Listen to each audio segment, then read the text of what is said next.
شفاء ودفعا لكل محنة وبلاء ونصرا على جميع الأعداء بمهد فضلك وكرمك وإحسانك يا أكرم الأكرمين ويا أرحم الراحمين. Hadirin wal hadirat, Bapak Ibu yang dimuliakan oleh Allah, puji syukur kehadirat Allah Subhanahu wa taala atas limpahan rahmat, taufik, hidayah serta inayah yang Allah berikan kepada kita sehingga kita dapat berkumpul kembali di tempat yang mulia ini, di majlis yang mulia, di pagi hari yang mulia. Kita berkumpul di tempat yang mulia tak lain untuk beribadah kepada Allah, mendekatkan diri kita kepada Allah Subhanahu wa taala. Alhamdulillah, dengan taufik dari Allah, dengan hidayah dari Allah Subhanahu wa taala, kita bisa melaksanakan ibadah salat fardu subuh secara berjamaah. Kemudian kita masih beriktikaf di tempat yang mulia ini dan mengkaji akan ilmu yang tak lain adalah warisan dari Nabi besar Muhammad sallallahu alaihi wasallam. Maka kita berharap mudah-mudahan dengan perkumpulan yang mulia ini menjadi sebab segala dosa-dosa kita semuanya diampuni oleh Allah Subhanahu wa taala. Apa yang kita hajatkan dikabulkan oleh Allah Subhanahu wa taala, serta anak turunan kita semuanya dijadikan anak turunan yang saleh salehah. Amin ya rabbal alamin. Hadirin wal hadirat, Bapak Ibu yang dimuliakan oleh Allah Subhanahu wa taala, melanjutkan pembahasan hadis Arba'in An-Nawawiyah, di mana di pertemuan sebelumnya kita membahas hadis yang ke-11, yaitu yang diriwayatkan oleh salah satu cucu Nabi Muhammad sallallahu alaihi wasallam yang bernama Sayyidina Hasan bin Ali bin Abi Thalib. Di pekan yang lalu kita membahas tentang manaqib atau biografi dari beliau, bahkan kita juga sudah masuk ke dalam matan hadis, yang mana matan hadis tersebut dihafal oleh beliau dari Rasul sallallahu alaihi wasallam, yang mana baginda Muhammad sallallahu alaihi wasallam beliau mengatakan, "Da' ma yaribuka ila ma la yaribuk."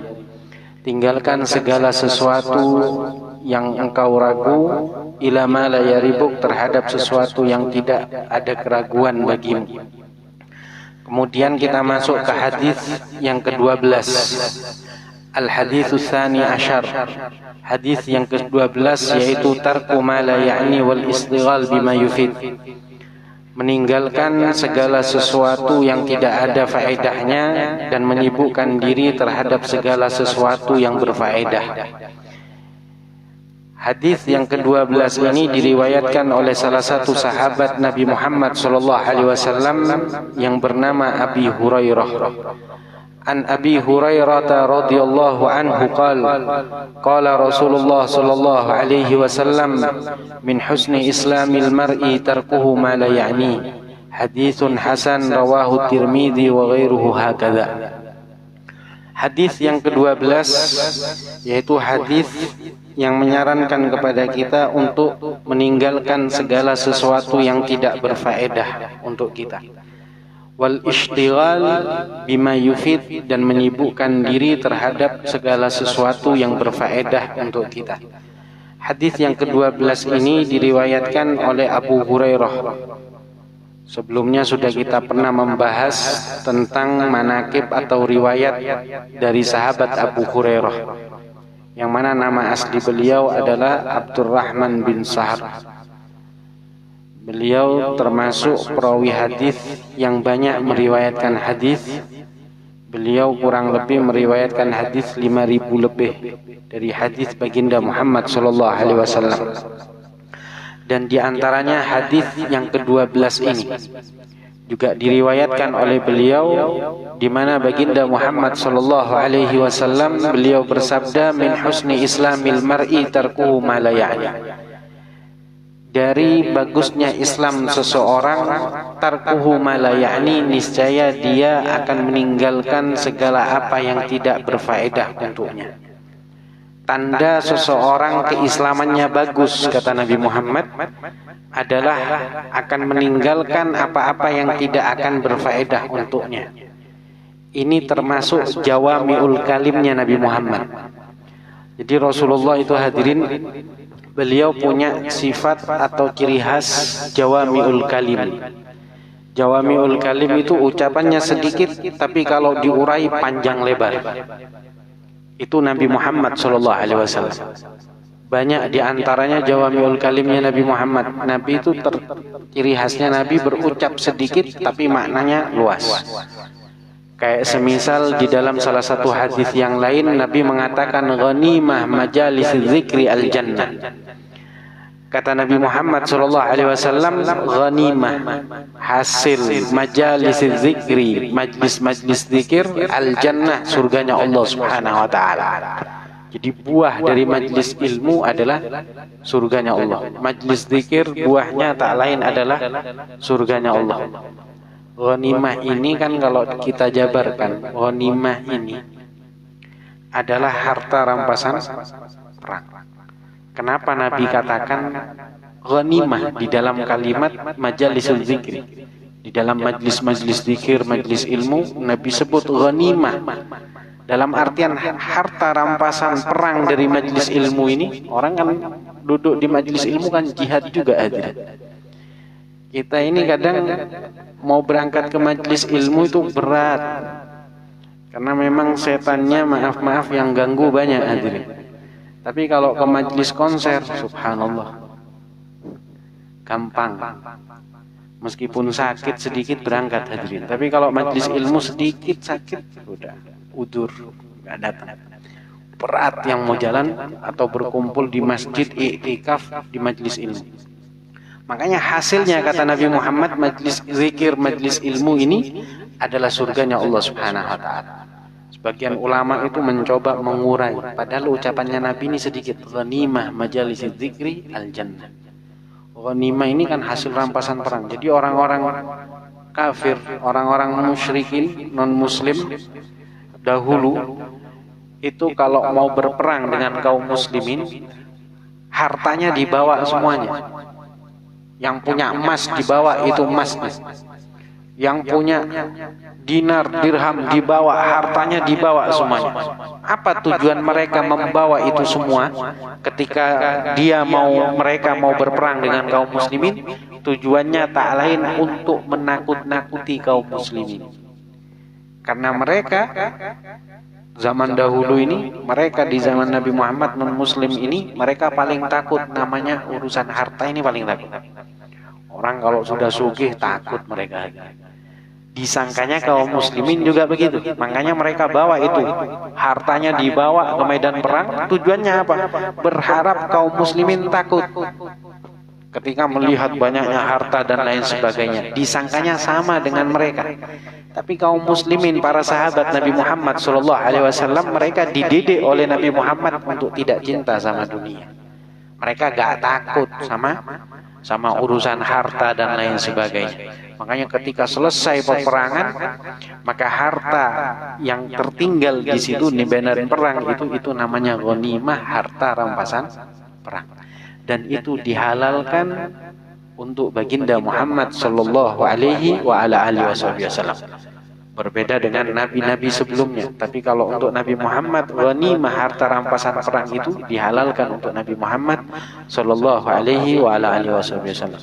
Begitu pula harta rampasan ketika kita duduk di majlis ilmu, itu tak lain adalah surganya Allah Subhanahu wa taala. Itu termasuk jawami'ul kalim.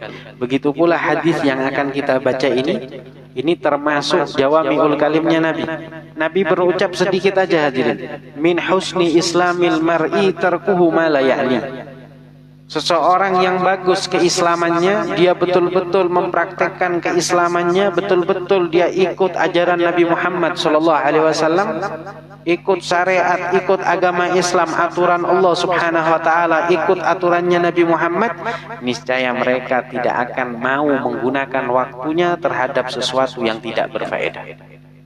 Sayang. Apalagi umurnya umatnya Nabi ini hadirin ma baina sittin wa sab'in. Umurnya umatnya Nabi ini antara 60 sampai 70 tahun. Itu Nabi yang menyampaikan, Nabi yang mengatakan bahwasanya umur umatku, kata Nabi Muhammad, ma baina sittin antara 60 sampai 70 tahun. Adapun yang dikasih lebih itu bonus dari Allah Subhanahu wa taala. Apalagi zaman sekarang, jangankan 60 hadirin, umur 40 sudah macam-macam penyakitnya hadirin. Macam-macam.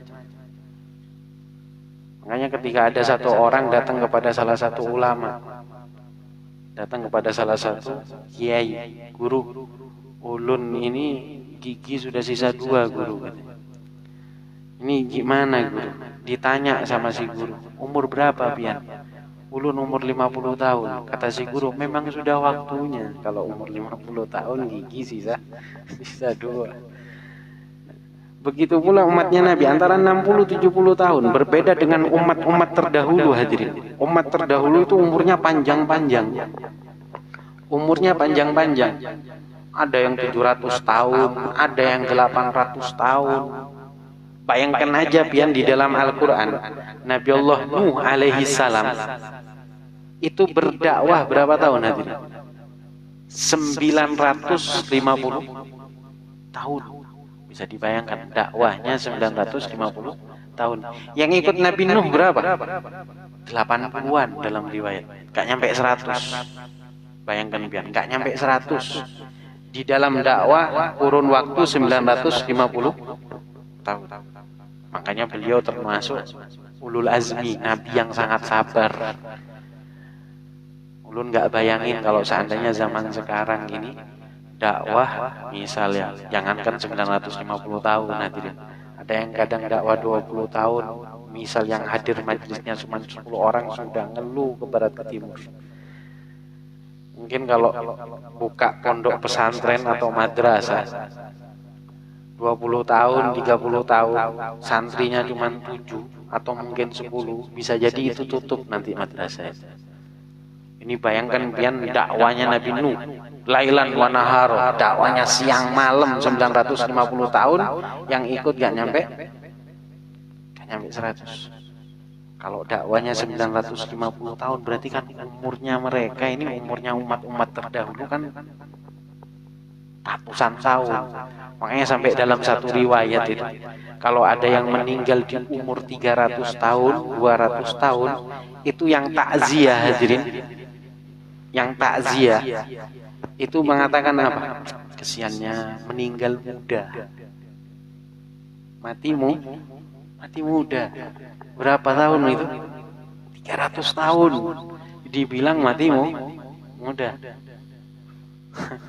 Kalau sekarang umur 90 tahun sudah hebat, panjang umur, Masya Allah. Kita sudah salut.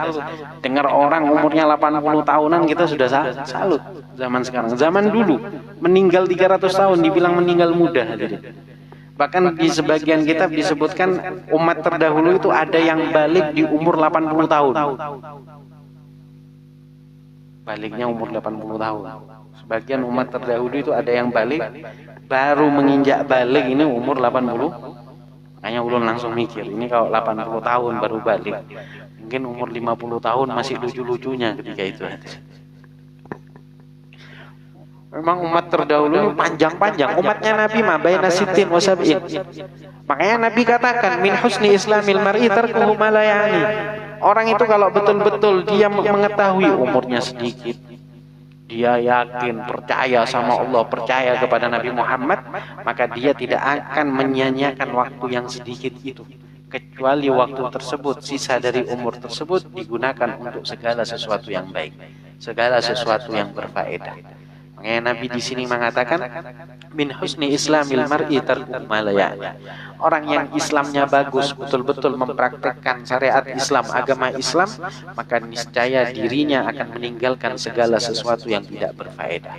Apapun itu, baik perbuatan. Dia ketika mau berbuat, berpikir dahulu. Ini kira-kira saya kalau berbuat ini berfaedah enggak ya? Berfaedah, berpahala enggak ya?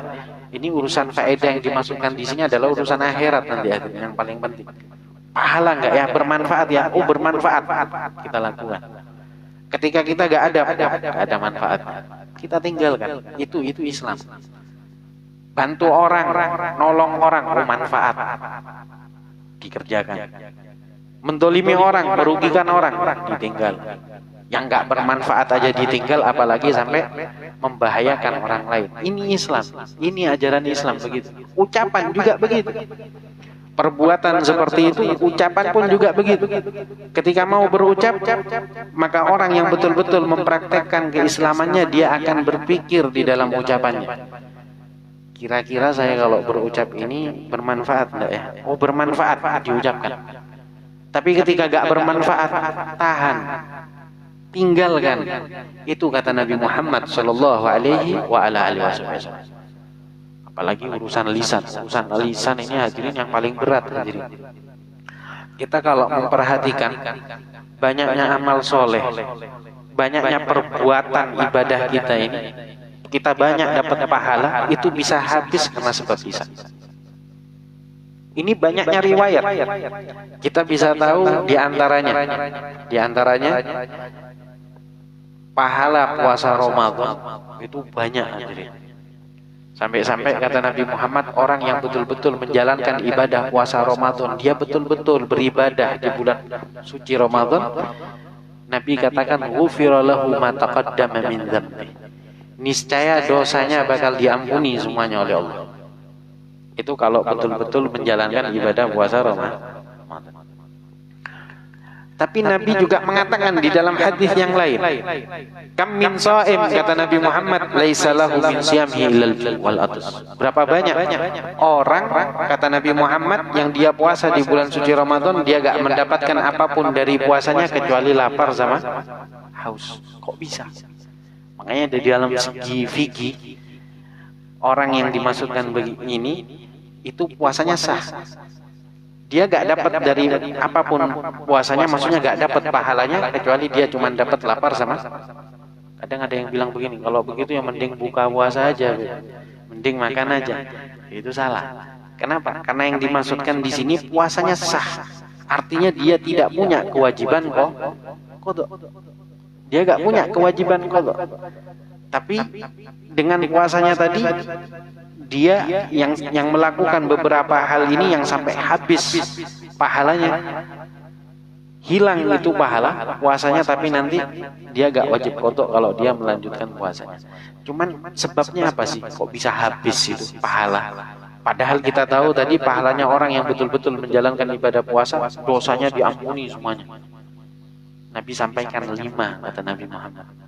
Khamsun yufattirna shaim. Ada 5 perkara yang menghilangkan pahala puasa. Dari 5 perkara ini hadirin, ternyata kalau kita bahas 4 bersumber dari lisan. 4-4-nya bersumber dari lisan. Apa saja? Al-kizib, bohong. Kemudian namimah, adu domba. Lagi-lagi lisan. Kemudian ghibah, gunjing, menggosipin orang. Dari mana sumbernya? Lisan. Kemudian al-yaminul kadzibah, sumpah palsu. Sumbernya dari mana? Lisan.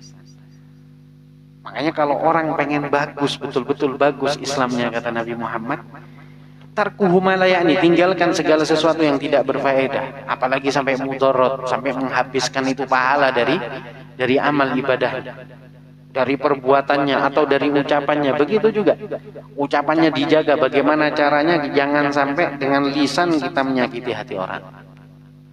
Bagaimana caranya dengan lisan jangan sampai kita memfitnah orang. Ini makanya kalau dijabarkan hadis ini panjang lebar hadis ini, karena termasuk jawamiul kalimnya Nabi Muhammad, ucapannya sedikit tapi kalau dijabarkan panjang lebar. Itu salah satu hadis baginda Muhammad sallallahu alaihi wasallam. Lebih-lebih lisan, makanya di sini banyak dibahas masalah lisan. Di antara sesuatu yang tidak berfaedah yang sering dilakukan oleh orang itu dari lisan. Sedangkan lisan ini urusan hisabnya berat. Sebagaimana di dalam sarah dari hadis ini disebutkan, inna kulla kalima fima la ya'ni yuqif 'alaiha al-'abd fil akhirah 5 waqafat. Sesungguhnya setiap kalimat fima la ya'ni, kalimat yang tidak ada faedahnya, yang tidak ada manfaatnya, akan menyebabkan seorang hamba tersebut kelak berdiri lama. Yatul biha hisabu, hisabnya panjang, lama, diurus sama malaikat. Apa diantaranya? Awwaluha ayyuqala lahu lima qulta kalima kadza. nanti seseorang yang sering berucap ucapan yang tidak bermanfaat, apalagi sampai mudarat, itu akan ditanya, kenapa kamu dahulu katakan dengan seperti ini? Akanat mimma yakni, apakah ucapan tersebut berfaedah untukmu? Kemudian akan ditanya lagi, hal nafa'atka idza qultaha, apakah ucapan tersebut, kalimat tersebut akan memberikan manfaat bagimu ketika engkau ucapkan? Tanya sama malaikat tadi, panjang lebar. Hal darratka law lam takulha, nanti ditanya lagi, apakah akan membahayakanmu kalau ucapan tersebut tidak engkau ucapkan? Sampai beberapa pertanyaan, sampai pada akhirnya dikatakan oleh malaikat, halla ja'alta makanaha subhanallah walhamdulillah wala ilaha illallah wallahu akbar faghanimta thawabaha. Kenapa gak kamu jadikan lisanmu tadi, kata si malaikat nanti, digunakan untuk mengucapkan subhanallah walhamdulillah wala ilaha illallah wallahu akbar faghanimta thawabaha, engkau akan mendapatkan itu pahala dari ucapan tersebut. Makanya lisan ini hadirin dikatakan oleh sebagian ulama jirmuhu shaghir wa jurmuhu kabir. Bentuknya kecil, tapi bahaya dari lisan luar biasa.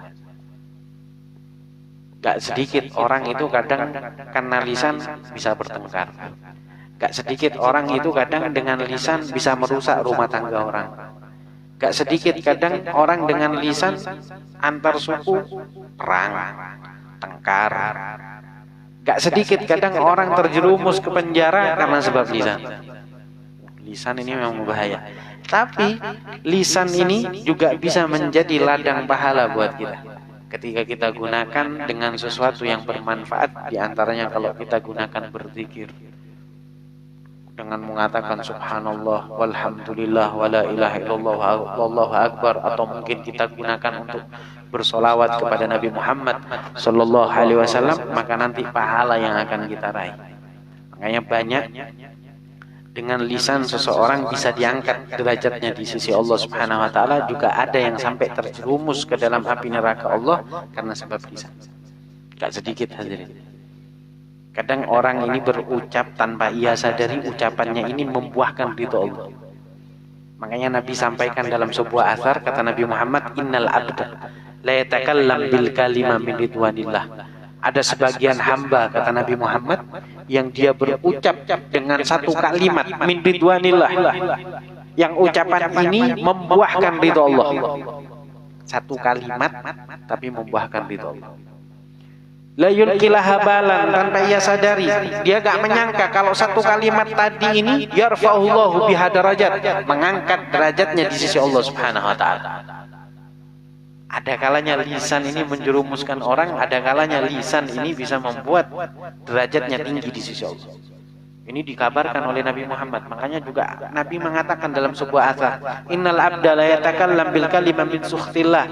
Ada juga, kata Nabi Muhammad, sekelompok hamba yang dia berucap dengan satu kalimat tanpa ia sadari juga, dengan ucapan tersebut yahwi biha fi jahannam, menyebabkan dirinya terjerumus ke dalam api neraka Allah Subhanahu wa taala. Makanya dari hadis ini banyak hal sebenarnya yang bisa kita ambil, perbuatan, kemudian ucapan juga begitu. Jangan sampai kita berucap kecuali ucapan yang berfaedah, ucapan yang bermanfaat. Apapun itu yang kita tulis, mungkin sesuatu yang kita tulis, kita ini nulis bagaimana caranya betul-betul berfaedah. Jangan kemudian menulis malah mudarat untuk orang lain. Apapun itu, perbuatan apapun itu sekiranya bermanfaat, ini menunjukkan bahwasanya keislaman orang itu betul-betul baik. Bagus Islamnya pasti mempraktekkan yang apa yang diajarkan oleh Nabi Muhammad sallallahu alaihi wasallam. Lebih-lebih masalah lisan ini memang panjang pembahasan masalah lisan. Meskipun di dalam kitab Bidayatul Hidayah hadirin, Imam Ghazali itu membahas masalah perkara lisan itu panjang lebar. Karena memang lisan ini bahayanya luar biasa. Bahayanya seseorang ini dengan lisan ini luar biasa. Tapi kalau digunakan zikir, sholawat dan lain sebagainya, insya Allah memberikan manfaat. Bahkan kita nanti akan merasakan nikmatnya ketika kita berzikir di dunia. Ada satu amalan dari Nabi Muhammad. Amalan ini berhubungan dengan lisan. Di dalam hadis yang sahih. Ini kita kan biasanya paling senang sama amalan. Terkadang kita datang kepada salah satu guru, kiai, habib dan lain sebagainya, kadang kita minta amalan. Entah itu amalan yang ringan. Ini amalan sumbernya langsung dari Nabi Muhammad SAW. Gak tanggung-tanggung sumbernya dari Nabi di dalam hadis yang sahih. Nabi katakan, kata Nabi Muhammad, kalimatani khafifatani 'alal lisan, tsaqilatani fil mizan, habibatani ilar rahman, tsaqilatani fil mizan, subhanallah wa bihamdihi, subhanallah. Ini kan gampang. Kata Nabi Muhammad, kalimatani, ada dua kalimat kata Nabi Muhammad. Khafifatani, yang kedua-duanya ringan kita ucapkan. Habibatani ilar rahman, tapi menyebabkan Allah itu cinta kepada hambanya yang mengucapkan kalimat tersebut. Saqilatani fil mizan, bahkan menyebabkan seseorang nanti yang dia sering mengucapkan kalimat tersebut, timbangannya menjadi berat. Dan saya yakin kita yang saat ini kumpul semuanya berharap nanti timbangan amal itu berat semuanya. Di antaranya ini amalan dari Nabi Muhammad, hadisnya sahih. Apa kata Nabi Muhammad? Subhanallah wa bihamdih, subhanallah. Kita mungkin dari kecil sudah hafal kalimat itu. Makanya ketika ada salah satu kiai, ada salah satu guru, ada salah satu ulama yang menyebutkan hadis ini, ada salah satu santri yang takjub, luar biasa. Ini amalan luar biasa. Kalimatnya ringan di lisan, menyebabkan Allah cinta, kemudian memberatkan timbangan amal nanti di mizan. Dia bertekad, di majelis sudah bertekad hadirin. Saya bertekad mulai sekarang saya mau mengamalkan subhanallah wa bihamdi subhanallahil azim. Bahkan akan saya ajarkan kepada keluarga saya. Ini orang keluar dari majelis hadirin, kemudian sampai ke rumahnya, anak istrinya dikumpulkan semuanya. Kemudian mengatakan, sini. Tadi Bapak datang ke majelis, ada satu kiai menyebutkan hadis Nabi Muhammad SAW, yang mana amalan itu gampang diucapkan di lisan, kemudian menyebabkan Allah membuahkan kecintaan Allah, dan nanti kelak akan menjadi sebab timbangan amal ibadah itu berat. Karena sebab dua kalimat tersebut. Apa Pak? Ditanya. Subhanallah wa bihamdi subhanallahil azim. Ayo mulai sekarang sama-sama ngamalkan. Ini ngamalkan hadirin. Ini orang ketika dia berdagang ke pasar, berangkat ke pasar, ketika bertemu sama orang-orang dia ucapkan salam. Assalamualaikum, waalaikumsalam. Langsung subhanallah wa bihamdi subhanallahil azim. Gak lama ketemu orang lagi, salam lagi, assalamualaikum, waalaikumsalam, subhanallah wa bihamdi subhanallah. Di jalan begitu juga hadirin. Terus sampai berbulan-bulan, sampai menjadikan sebab orang-orang itu banyak yang mengucapkan subhanallah wa bihamdi subhanallah. Ketika dia ucapkan salam, orang sudah paham. Ini setelah ngucapin salam, pasti ngucapin subhanallah wa bihamdi subhanallah. Ketika dia ucapkan salam, assalamualaikum, dijawab sama temannya, waalaikumsalam, subhanallah wa bihamdi subhanallahil. Sampai dijulukin Pak Subhanallah wa bihamdi subhanallahil. Karena seringnya mengucapkan subhanallah wa bihamdi subhanallahil. Sampai pada akhirnya hadirin, singkat cerita, ini orang sakit, koma, masuk rumah sakit, koma, dia gak sadar. Ketika dia sadar, kemudian dia tanya sama istrinya, ini di mana? Di rumah sakit. Subhanallah wa bihamdi subhanallahil azim. Karena memang lisannya sering digunakan zikir. Lisannya sering digunakan zikir. Sampai pada akhir hayatnya dipermudah oleh Allah Subhanahu wa taala lisannya untuk mengucapkan dua kalimat syahadat. Makanya orang itu tergantung sama kebiasaannya hadirin. Kata Nabi Muhammad, yamutul mar'u ala ma'asya alaih. Nabi Muhammad katakan, orang ini akan meninggal tergantung akan kebiasaannya. Kalau kebiasaannya zikir, meninggal dalam keadaan zikir. karena kebiasaannya zikir terus dipermudah di dalam mengucapkan dua kalimat syahadat. Makanya ini kan tergantung kitanya. Makanya Nabi katakan orang yang betul-betul bagus keislamannya, dia bakal meninggalkan sesuatu yang enggak berfaedah. Dia gunakan lisannya dengan kebaikan untuk kebaikan. Dia gunakan segala perbuatannya untuk kebaikan. Dia gunakan tulisannya untuk kebaikan. Segala apapun dari perbuatannya digunakan untuk berfaedah, untuk sesuatu yang berfaedah, sehingga kelak meninggalnya dalam keadaan baik. Karena matinya seseorang itu tergantung hidupnya. Tak bayangin kalau orang yang kebiasaan maaf bicara kotor hadirin. Kadang namanya hewan di kebun binatang itu dijadikan wiritan kadang. Sebagian orang kadang menggunakan wiritannya itu nama-nama hewan yang ada di kebun binatang. Gak bayangin, kaget, kemudian serangan jantung. Kayak apa itu meninggal? Na'udzubillah. Makanya kalau kita biasa mengucapkan sesuatu yang baik, maka niscaya nanti meninggalnya juga dalam keadaan baik.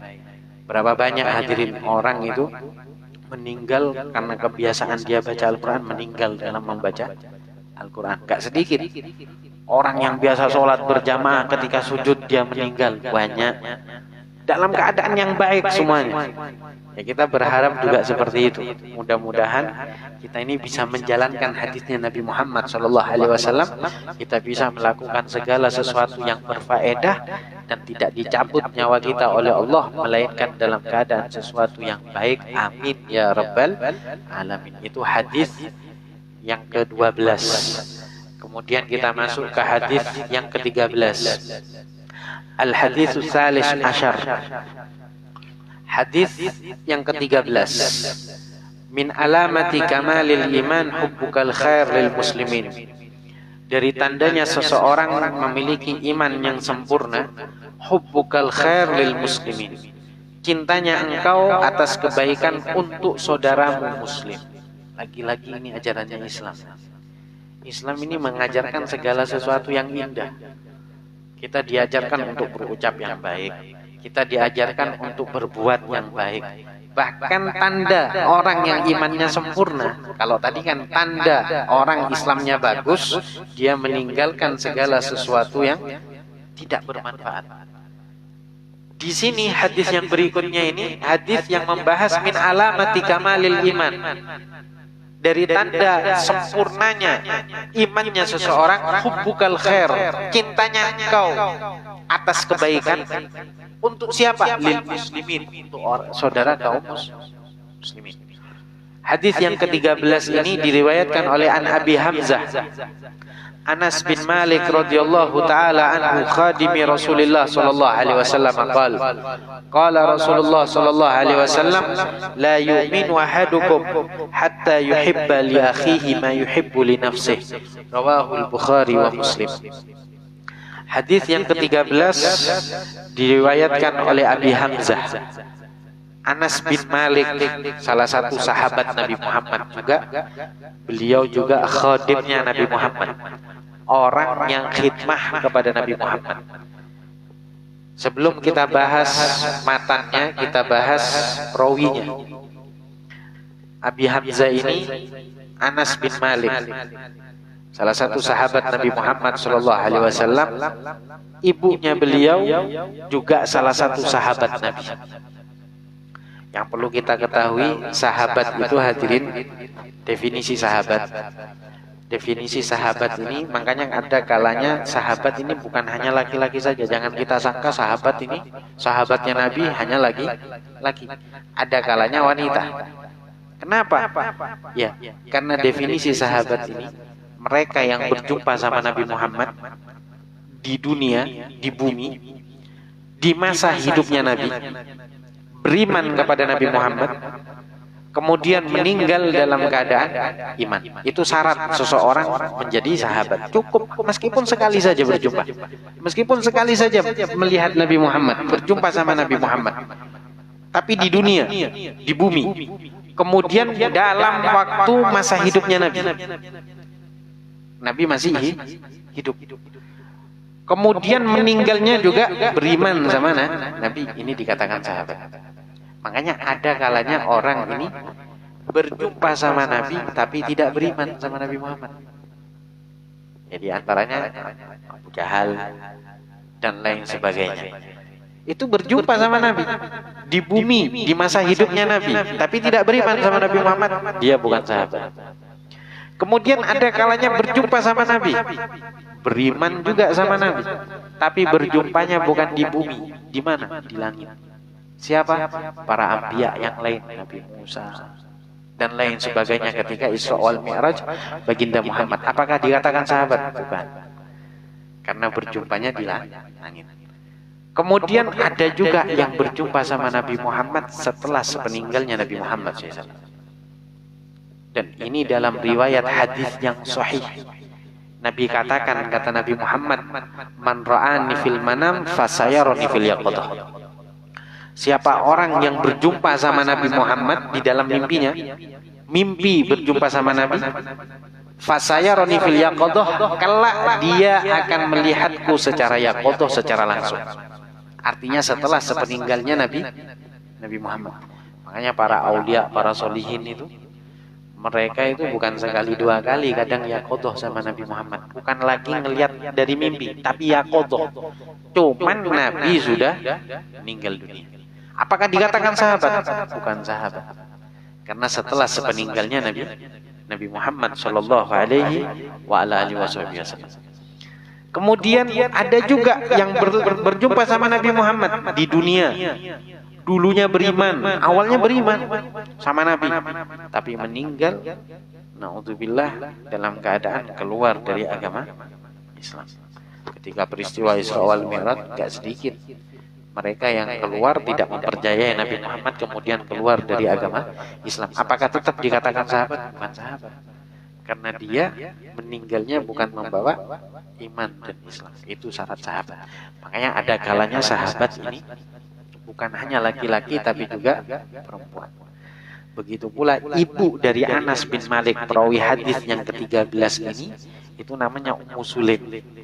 Ummu Sulaim ini sahabatnya Nabi Muhammad, sahabat perempuannya Nabi Muhammad. Yang banyak riwayat, di antaranya beliau ini yang pernah menempati atau mewadahi keringatnya Nabi Muhammad. Ketika di musim panas, itu keringat Nabi bercucuran. Diambilkan wadah sama Ummu Sulaim. Kemudian diambil sama Ummu Sulaim, digunakan sebagai wewangian. Apa kata Ummu Sulaim? Wallahi demi Allah, keringatnya Nabi Muhammad atyabu minal misik, lebih wangi daripada minyak. Itu keringatnya Nabi ya. Itu keringatnya kalau keringat ulun lawan pian, bau apa kan? Keringatnya Nabi begitu. Keringatnya Rasulullah atyabu minal misik. Loh Beb, kenapa Nabi Muhammad pakai parfum? Kadang ada yang tanya begitu, kan Nabi dalam riwayat keringatnya lebih wangi daripada minyak misik dan lain sebagainya. Kenapa Nabi pakai wewangian? Nah itu hadirin agar dicontoh oleh umat. Kalau Nabi gak pakai wewangian, kita semuanya gak pakai wewangian hadirin. Nah, iya Nabi Muhammad keringatnya wangi, kita na'udzubillah baunya hadirin. Makanya agar ditiru oleh umatnya. Ini Islam. Islam begitu mengajarkan wewangian, biar wangi. Bahkan kita perhatikan di setiap momentum itu disunahkan mandi hadirin. Kita sholat Jumat, kita mau sholat Jumat, kita sunnah mandi. Kita mau sholat Idul Fitri, disunahkan mandi. Bahkan ketika mau kumpul sesama kaum muslimin di dalam salah satu perkumpulan, apapun itu perkumpulannya, kita disunahkan mandi. Karena memang Islam itu cinta sama yang urusan begini-begini, mengajarkan urusan baik. Bukan cuma lisannya diajarkan untuk kebaikan, tapi badannya bagaimana juga kayak makruh seseorang ini ketika dia maaf makan bawang mentah, itu makruh ketika dia sholat berjamaah. Kenapa? Khawatir bau badannya ini mengganggu jamaah yang lain. Makruh. Bukan berarti cuma bawang saja, segala sesuatu yang Kadang subhanallah hadirin, orang zaman sekarang ini mau Jumatan itu mandi sudah wangi, pakai wewangian. Tapi ketika khotib lagi naik mimbar hadirin, wah sudah dikira radio, duduk di parkiran motor sambil ngidupin Zamzam, bakar Zamzam. Awalnya berangkat wangi, akhirnya masuk ke masjid, wah langsung sudah masjid bau asap semuanya. Ada yang begitu aja? Nggak ada di sini ya? Nggak ada satu, ada banyak. Islam mengajarkan begitu. Islam mengajarkan segala sesuatu yang baik. Makanya Ummu Sulaim ini, diantaranya beliau ini adalah orang yang pernah mewadai keringatnya Nabi Muhammad SAW, kemudian mengatakan atyabu minal misik. Sebenarnya ini masih belum masuk kita ke matan, bahkan cerita Anas bin Malik ini masih belum selesai, karena banyak faedah nanti yang akan kita dapat dari apa yang kita baca nanti insya Allah di pekan yang akan datang tentang riwayat Anas bin Malik. Kemudian nanti kita lanjutkan dengan pembacaan hadis, matan hadis yang dibawa oleh beliau, yang didengar oleh dari baginda Muhammad Sallallahu Alaihi Wasallam. Mudah-mudahan manfaat, mudah-mudahan barokah. Kita berharap mudah-mudahan dengan majlis yang seperti ini, apa yang kita hajatkan semuanya dikabulkan oleh Allah Subhanahu Wa Taala. Dosa-dosa kita diampuni oleh Allah Subhanahu Wa Taala. Kita berharap kepada Allah, mudah-mudahan berkah dari duduknya kita di majlis yang mulia ini, kita dijaga oleh Allah Subhanahu Wa Taala, kita diberi taufik oleh Allah Subhanahu Wa Taala, sehingga kita bisa melakukan perbuatan yang baik, ucapan-ucapan yang baik, dan kita berharap mudah-mudahan apa yang kita lakukan semuanya bernilai ibadah di sisi Allah Subhanahu Wa Taala, bernilai pahala di sisi Allah Subhanahu Wa Taala. Allahumma ja'al jam'ana hadza jam'an marhuma wa tafarruqana min ba'dihi tafarruqan ma'suma wa la taj'al fina wa la mana syaqiyan wa la mahruma ya rabbi bil mustafa balligh maqasidana ya rabbi bil mustafa balligh maqasidana ya rabbi bil mustafa balligh maqasidana waghfir lana ma madha ya wasi'al karami wa sallallahu ala sayyidina Muhammad alhamdulillahi rabbil alamin.